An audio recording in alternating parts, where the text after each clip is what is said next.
Jehovah's Witnesses view dating not as recreation, mostly because they're doing it wrong. Don't sir me, young man. You have no idea who you're dealing with.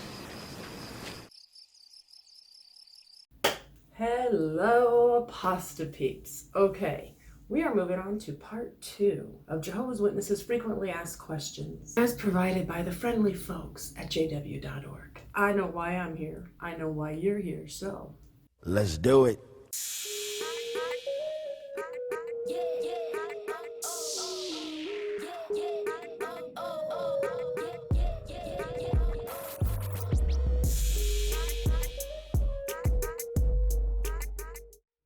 So if you missed part 1 of my video, frequently asked questions, that is provided by jw.org. I'll put a link down in the description, or one of these days I'll learn how if I point up here, I can make a card appear.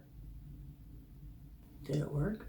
Do Jehovah's Witnesses have rules about dating? What is dating according to the Jehovah's Witnesses? Dating includes any social activity in which two people focus romantic interest on each other. So they're cool with polyamory then. Dating to them is just two people. What if it's like 3 or 4? I like that open-mindedness.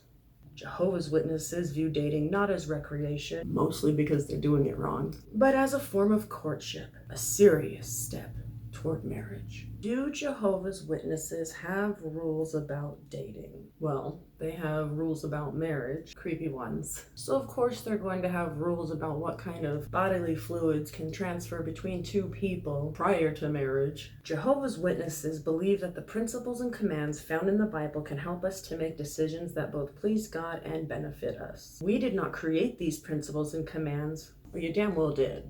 Yeah. The governing body, the mastermind, and I use that term loosely. I use my terms like I use my vagina.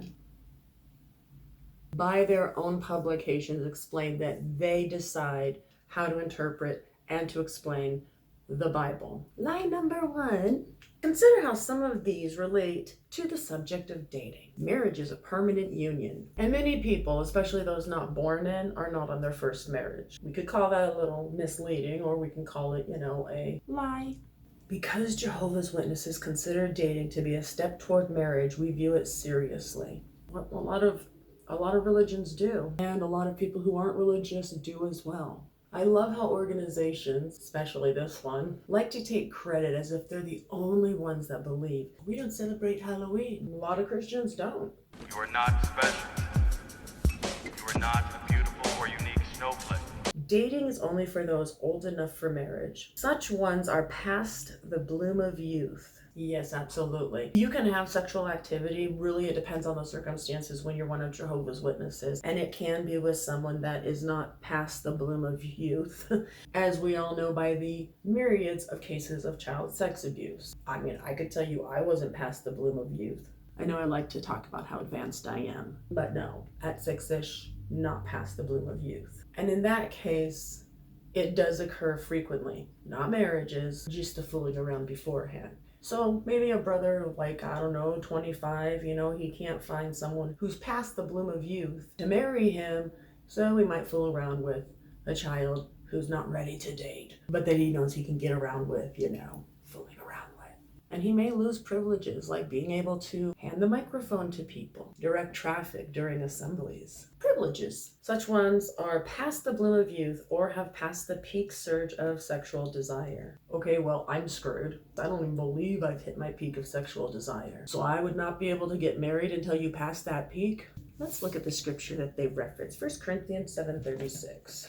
Genesis, Exodus, Leviticus, Numbers, Deuteronomy, Joshua, Judges, Ruth, 1 Corinthians, Esther, Job, Psalms, Proverbs, Ecclesiastes, Song of Solomon. I may know my books of the Bible. I probably should have started with the New Testament. But I'm still working on my letter counting. Number 7 is the one that looks like a sickle. Let's see if this has anything to do with marriage. Because I don't look this shit up beforehand. I'm way too busy being worldly, fornicating. All right, 1 Corinthians 7:36 says, "But if anyone thinks he's behaving improperly by remaining unmarried, and if he is past the bloom of youth, then this is what should take place. Let him do what he wants." What? I shit you not, it says that. As long as it's not masturbating. I shit you not, it doesn't say that. Let him do what he wants. Harry, he was at it again. Let him.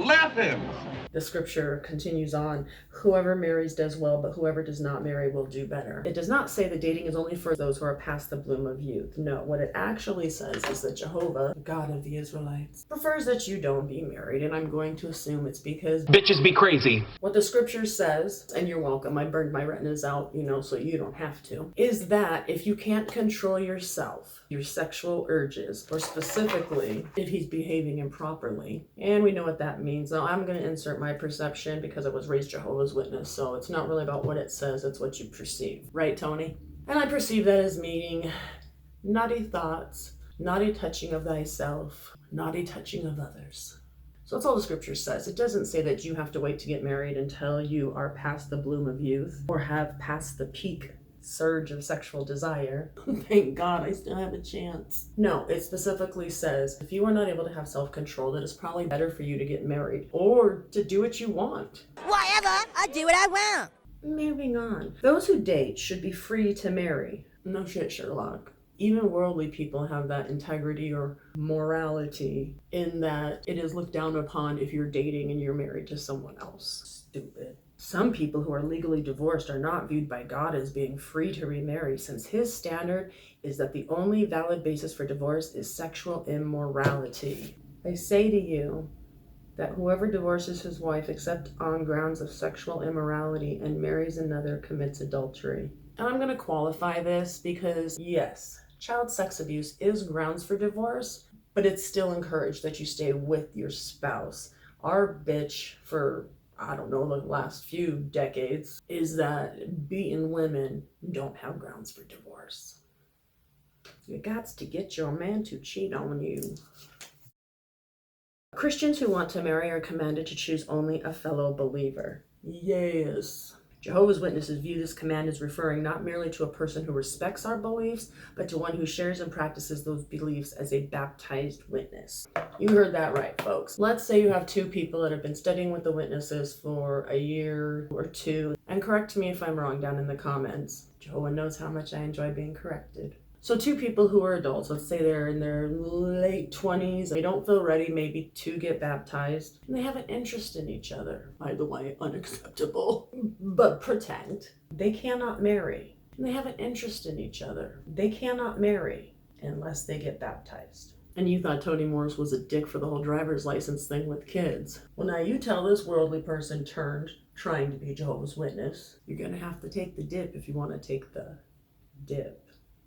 That's so gross. And it's not at all uncommon that many religions have the you do not want to be unevenly yoked, which confused me forever because my dad's Mexican, so he says joke. What do you mean I have to fight somebody with my sense of humor? Have you seen the brothers and sisters that I'm growing up with here in this congregation? And let me tell you, friends, the pickings were slim.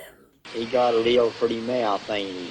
And yet I'm not allowed to be a lesbian. Explain that to me in a little less than half an hour. God has always directed his worshipers to marry only those of the same faith. Okay, so quick example about this. There was two girls I went to the Kingdom Hall with. The older sister's name was Michelle. She was having sex with some guy that she met in high school. Do you think she got reprimanded? No.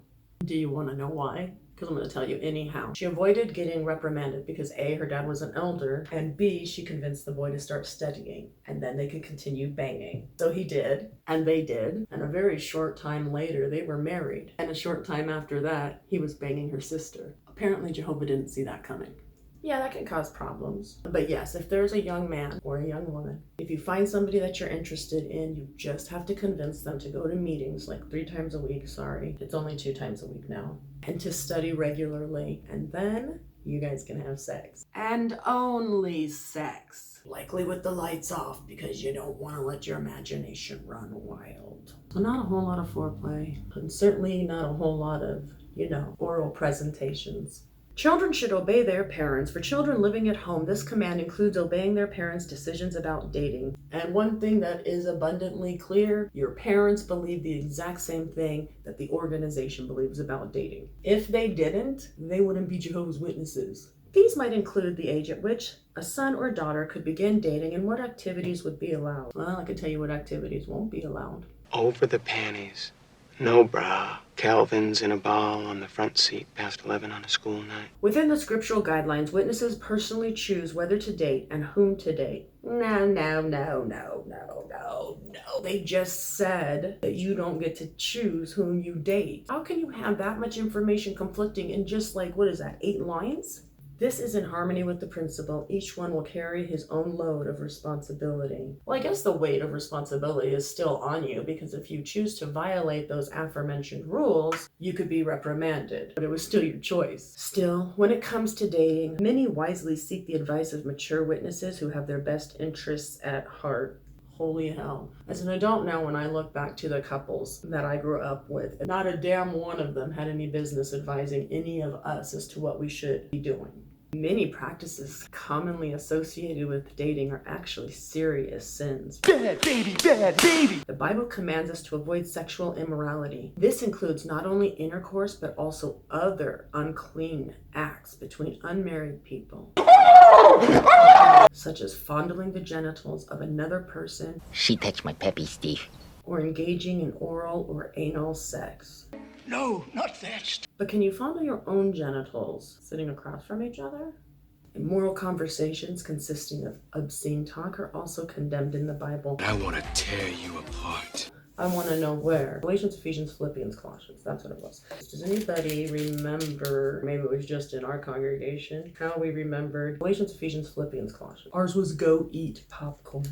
Colossians 3:8. But now you must put them all away from you. Wrath, anger, badness, abusive speech, and obscene talk out of your mouth. This scripture is actually referring how we're instructed to strip off the old personality and don a new personality. It's not about sex. It's about your persona as a worldly person. But they will pick any scripture they can. Because are you telling me if you're married, you can't Talk to me. And my mother used to torment us by tonguing my father in the kitchen and asking if he'd like to go padiddle. No, seriously, that's what she called it. I don't know how I didn't become abstinent. And if you think padiddle is not obscene talk, you don't know the Jehovah's Witnesses very well. Anyhow, misleading, bullshit. Next. The heart or inner person is treacherous. It can lead a person to do things that he knows are wrong. To prevent their hearts from misleading them, couples who are dating can avoid being alone in tempting situations, like sharing an ice cream cone at McDonald's. They may choose to take such reasonable precautions as staying in the company of a wholesome group or a suitable chaperone. And damn right, yes, they definitely do that. I like how they try to set up what their bar is so much different and better than other people's. There's a lot of atheists that only let their kids go on group dates. Say it's not so. Single Christians who are looking for a marriage mate recognize the risks of online dating sites, especially the risk of developing a relationship with a person whom one knows little about, Psalm 26:4. But these are the same things that we were told as we were kids, and now they're referencing specifically dating sites. When I was a kid, there was no internet. So how are they taking? God, this one makes me annoyed. Psalms 26:4. I do not associate with deceitful men, and I avoid those who hide what they are. Holy shit, how did they manage this? Now, this is the Jehovah's Witnesses I'm used to. They are going to say that by saying, do not associate with people who are deceitful about who they are, that you don't really know who you're dating on the internet, that people have different personas, and therefore, per Psalms, online dating is bad. I mean, that's what they were singing those psalms for back in the day. They were like, you know, one day people are going to walk around with an electronic bag over their head and try to hook up. All right, well, nothing too exciting there. Are you surprised? This is why I had to seek comfort elsewhere and remain a virgin until my mid-30s. All right, guys, that's all I got for you. I'm thinking I'm gonna pull a Caleb and Sophia video next. They're so near and dear to my heart. And so until then, I'll see you next time.